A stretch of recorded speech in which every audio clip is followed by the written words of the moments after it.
Hello বন্ধুরা, জ্ঞানজ্যোতি coaching সেন্টারের পক্ষ থেকে তোমাদের সকলকে জানাই আরও একবার স্বাগত। আজকে আমি তোমাদের সঙ্গে যেই টপিকটি নিয়ে আলোচনা করব সেটি হচ্ছে হরপ্পা সভ্যতার স্রষ্টা কারা। বিষয়টি শুরু করার আগে তোমাদেরকে একটা ছোট্ট ইনফরমেশন দিতে চাই। তোমরা যারা আমাদের কোচিং সেন্টারে এখনো যুক্ত হওনি কিংবা যুক্ত হতে চাইছো, তারা উপরে দুটো নাম্বার দেখতে পাচ্ছ, 6295916282 এবং 7076398606। এই দুটি নাম্বারের মধ্যে কিন্তু যে কোনো একটি নাম্বারে যোগাযোগ করে আমাদের সঙ্গে কিন্তু যুক্ত হয়ে যেতে পারো। তো দেরি না করে কিন্তু আজকে বিষয় সম্পর্কে আলোচনা শুরু করছি। তো দেখো, হরপ্পা সভ্যতার স্রষ্টা কারা। তো হরপ্পা সভ্যতা হচ্ছে বিশ্বের মধ্যে সর্বপ্রথম হচ্ছে নগর কেন্দ্রিক সভ্যতা। তো এই যে এত উন্নত সভ্যতার স্রষ্টা কারা, এই বিষয়ে এই সম্পর্কে কিন্তু ঐতিহাসিকদের মধ্যে নানা হচ্ছে মতভেদ রয়েছে, তারা কিন্তু একমত ছিলেন না। তো এই বিষয়ে হচ্ছে মূলত যে হচ্ছে চারটি মতের কথা বলা হয়েছে। সেই চারটি মত কি ছিল? তো সেটি ছিল হচ্ছে দেখো, যে সুমেরীয়, দ্রাবিড়, আর্য এবং অন্যান্য জাতি। তো প্রথমেই আমি সুমেরীয়টা নিয়েই বলি। তো দেখো, এই যে সুমের সভ্যতা সম্পর্কে আর কি বলা হয়েছে। তো ঐতিহাসিক হচ্ছে মর্টিমার হুইলার এবং হচ্ছে গর্ডন চাইল্ড, তারা হচ্ছে যে মনে করেন যে এই যে সুমেরীয় লোকেরাই হচ্ছে হরপ্পা সভ্যতার স্রষ্টা। কেন কি, এই যে উভয় সভ্যতার মধ্যে একটা নগর জীবন, সেখানের বস্ত্রবয়ন, ধাতুবিদ্যা, সেখানের হচ্ছে যে কৃষিকাজ, পশুপালন, এছাড়াও সেখানের যে ইট ও হচ্ছে যে পাথরের যে কাজ, তো প্রভৃতি বিষয়গুলির মধ্যে না সাদৃশ্য লক্ষ্য করা গিয়েছিল। তো এই বিষয়গুলির মধ্যে সাদৃশ্য লক্ষ্য করেই লক্ষ্য করা গিয়েছিল বলেই কিন্তু তারা আর কি এই মতগুলি কিন্তু দিয়েছেন। তো এর বিপক্ষে যদি বলি কি বলা হয়েছে, দেখো জন মার্শাল এবং হচ্ছে ঐতিহাসিক ব্যাসাম কি বলেছেন, যে এই যে সুমেরীয় এবং যে হরপ্পা সভ্যতা, এই হরপ্পা সভ্যতা তারা আর কি যে মর্টিমার হুইলার এবং গর্ডন চাইল্ড যে মতটি দিয়েছিলেন যে সুমেরীয়রাই আর কি হরপ্পা সভ্যতার স্রষ্টা, এই মতটিকে না ঐতিহাসিক ব্যাসাম এবং যে জন মার্শাল কিন্তু মেনে নেননি, অর্থাৎ তারা এই মতটিকে অস্বীকার করেছিলেন। তারা বলেছিলেন যে উভয় সভ্যতার মধ্যে যে ভাস্কর্য, শিলমোহর, লিপি, মৃৎপাত্র, তো এই প্রভৃতি দিকগুলির মধ্যে থেকে না যথেষ্ট হচ্ছে পার্থক্য ছিল, বা বলা যায় বৈসাদৃশ্য ছিল। তারা কিন্তু তাদের মতটি অস্বীকার করে এটাই বলেছেন যে এই যে উভয় সভ্যতার মধ্যেই ভাস্কর্য, সেখানে শিলমোহর, লিপি, পাত্র প্রভৃতির দিক থেকেই না একটা হচ্ছে যে বৈসাদৃশ্য ছিল বলা হয়েছে। এছাড়াও বলা হয়েছে হরপ্পার যে শিলমোহরগুলি ছিল সেগুলি কিন্তু সুমের থেকে বলা হয়েছে পৃথক, অর্থাৎ হচ্ছে আলাদা ছিল। এবং তারপরে বলা হয়েছে যে হচ্ছে যে দ্রাবিড় সভ্যতা সম্পর্কে।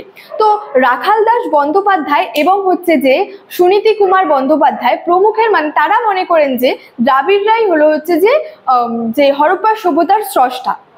কেন কি বলা হয়েছে, যে কিছু কারণ ছিল। সেখানে বলা হয়েছে যে প্রাক বৈদিক যুগে দ্রাবিড়রা হচ্ছে সারা ভারতে হচ্ছে অবস্থান করত। এছাড়াও যদি বলি ধর্মের দিক থেকে যদি বলি, উভয় সভ্যতার মধ্যেই কিন্তু বলা হয়েছে যে যথেষ্ট মিল ছিল, বা বলা যায় যথেষ্ট সাদৃশ্য ছিল। তাছাড়াও হরপ্পাবাসীদের মতো আর কি সেখানে হচ্ছে শিব, শক্তি, লিঙ্গ পূজা কিন্তু দ্রাবিড়দের মধ্যেও প্রচলিত ছিল। এছাড়াও সিন্ধু লিপির সঙ্গে কিন্তু যে প্রাচীন তামিল লিপির একটা হচ্ছে মিল ছিল। তো এই দিক থেকেই বলা হয়েছে যে দ্রাবিড়রাই ছিলেন হচ্ছে হরপ্পা সভ্যতার স্রষ্টা। এর বিপক্ষে কি বলা হয়েছে যদি এটা বলি, তো সেখানে বলা হয়েছে যে উভয় সভ্যতার মধ্যে যদি মৃতদেহ সৎকারের কথা বলি, তো মৃতদেহ সৎকারের যে একটা পদ্ধতি সেটি হচ্ছে পৃথক ছিল। এছাড়াও যদি বলি দ্রাবিড় সভ্যতা এবং সিন্ধু সভ্যতার মধ্যে কিন্তু উভয় সভ্যতার মধ্যেই আর কি যে স্থাপত্য যে কর্ম ছিল, সেই স্থাপত্য কর্মেরও কিন্তু একটা হচ্ছে পার্থক্য ছিল। স্থাপত্য কর্মের মধ্যেও কিন্তু যথেষ্ট বলা হয়েছে পার্থক্য ছিল। তো সুতরাং এই যে দ্রাবিড়রাই যে হরপ্পা সভ্যতার স্রষ্টা ছিলেন, এটা কিন্তু নিশ্চিতভাবে কিন্তু বলা যায় না। আচ্ছা, নেক্সট হচ্ছে যে আর্য সভ্যতা সংক্রান্ত। দেখো, S.R. রাও এবং হচ্ছে যে A.D. যে পুশলকার ছিলেন, তারা বলেছিলেন যে প্রমুখের মতে আর কি যে আর্যরাই ছিলেন হচ্ছে যে সিন্ধু সভ্যতার স্রষ্টা। কিন্তু ওটাই আর কি বলা হয়েছে যে আর্যরাই ছিলেন যে সিন্ধু সভ্যতার স্রষ্টা। এবং বলা হয়েছে যে তাদের মতে আর কি সেখানের যে খাদ্য, পোশাক, সেখানে যে জীবজন্তু, সেখানে যে বস্ত্রবয়ন প্রভৃতির দিক থেকে আর কি একটা সাদৃশ্য লক্ষ্য করে কিন্তু তারা এই মত কিন্তু দিয়েছিলেন।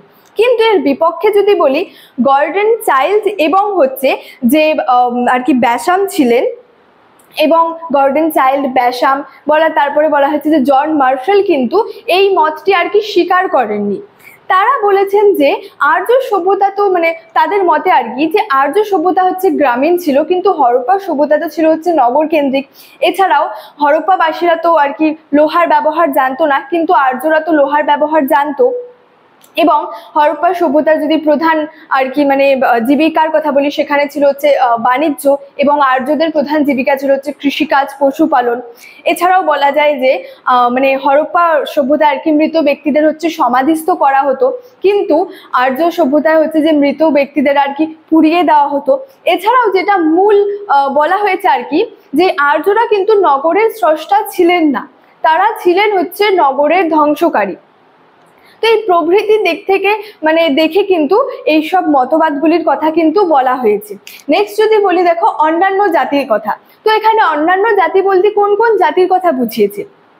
এখানে যে অন্যান্য জাতি বলতে কিন্তু এই ব্যাপারে হচ্ছে অনেকে হচ্ছে অসুর, নাগ, পণি, দাস প্রভৃতি না জাতি গোষ্ঠীর কথা কিন্তু বলেছেন, কিন্তু এই সম্পর্কে কিন্তু মানে তথ্য এত মানে মানে খুবই কম পরিমাণের ছিল বলা হয়েছে। তো মানে এতটাই কম পরিমাণের তথ্য ছিল যে এই সম্পর্কে হচ্ছে কোনো সিদ্ধান্তে পৌঁছানো কিন্তু সম্ভব হয়নি। মানে এখানে তথ্য এতটাই কম ছিল যে এই সম্পর্কে কিন্তু কোনো সিদ্ধান্তে আর কি পৌঁছানোই যায়নি। তো পরিশেষে এটাই বলা যায়, হরপ্পা মানে এত উন্নত সভ্যতার যে মানে স্রষ্টা কারা, এই বিষয়ে ঐতিহাসিকদের মধ্যে হচ্ছে মতভেদ রয়েছে, তারা হচ্ছে একমত ছিলেন না। এবং এই যে সিন্ধু যে লিপিগুলি, এগুলি যদি পাঠোদ্ধার হতো তবে কিন্তু আমরা এই সভ্যতার অনেক অজানা তথ্য সম্পর্কে কিন্তু জানতে আর কি পারতাম। তো স্টুডেন্ট, এই ছিল আজকে আমার আলোচনার বিষয়। ভিডিওটি ভালো লাগলে লাইক, কমেন্ট এবং বন্ধুদের সঙ্গে শেয়ার করে দিও। দেখা হচ্ছে তোমাদের সঙ্গে পরবর্তী ভিডিওতে। Thank you so much. Thanks for watching.